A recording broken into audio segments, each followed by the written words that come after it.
6e citation. Véronique essuie le visage de Jésus.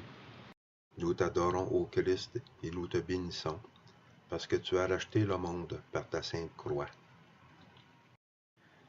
Du livre du prophète Isaïe, chapitre 53, versets 2 à 3, et du livre des psaumes, numéro 26, versets 8 et 9.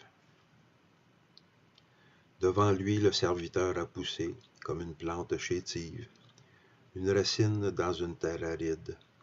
Il était sans apparence ni beauté qui attire nos regards. Son aspect n'avait rien pour nous plaire. Méprisé, abandonné des hommes, homme de douleur, familier de la souffrance, il était pareil à celui devant qui on se voile la face. Et nous l'avons méprisé, compté pour rien. Mon cœur m'a redit ta parole. Cherchez ma face. C'est ta face, Seigneur, que je cherche. Ne me cache pas ta face. N'écarte pas ton serviteur avec colère. Tu restes mon secours. Ne me laisse pas, ne m'abandonne pas, Dieu, mon salut. Méditation.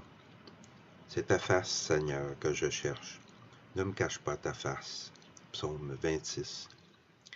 Véronique, Bérénice selon la tradition grecque, incarne cette aspiration qui est commune à tous les hommes pieux de l'Ancien Testament, cette aspiration de tous les croyants à voir le visage de Dieu. Sur le chemin de croix de Jésus, au début, elle ne rend d'abord qu'un service de bonté féminine. Elle offre un linge à Jésus. Elle ne se laisse ni gagner par la brutalité des soldats, ni immobiliser par la peur des disciples. Elle est l'image de la femme éprise de bonté qui, dans le désarroi et l'obscurité des cœurs, garde le courage de la bonté et ne permet pas que son cœur s'obscurcisse. Heureux les cœurs purs, avait dit le Seigneur dans le discours sur la montagne, ils verront Dieu.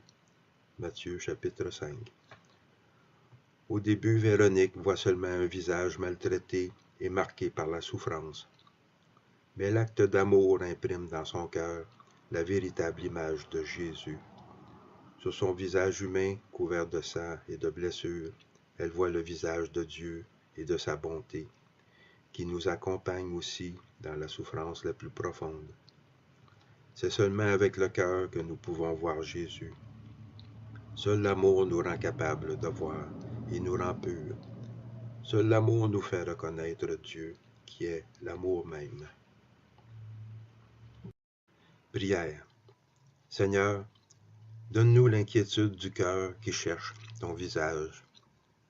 Protège-nous de l'obscurcissement du cœur qui ne voit que l'apparence des choses.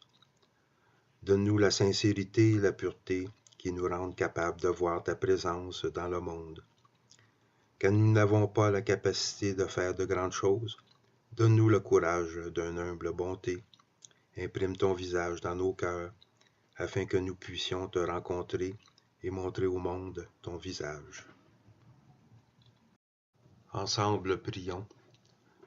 Notre Père qui es aux cieux, que ton nom soit sanctifié, que ton règne vienne, que ta volonté soit faite sur la terre comme au ciel. Donne-nous aujourd'hui notre pain de ce jour. Pardonne-nous nos offenses, comme nous pardonnons aussi à ceux qui nous ont offensés. Et ne nous laisse pas entrer en tentation, mais délivre-nous du mal. Je vous salue Marie, pleine de grâce, le Seigneur est avec vous. Vous êtes bénie entre toutes les femmes, et Jésus, le fruit de vos entrailles, est béni. Sainte Marie, Mère de Dieu, priez pour nous, pauvres pécheurs, maintenant et à l'heure de notre mort. Amen. Gloire au Père, au Fils et au Saint-Esprit, au Dieu qui était et qui vient, pour les siècles des siècles. Amen. Prends pitié de nous, Seigneur, prends pitié de nous, que les âmes des fidèles défunts reposent en paix, par la miséricorde de Dieu. Amen.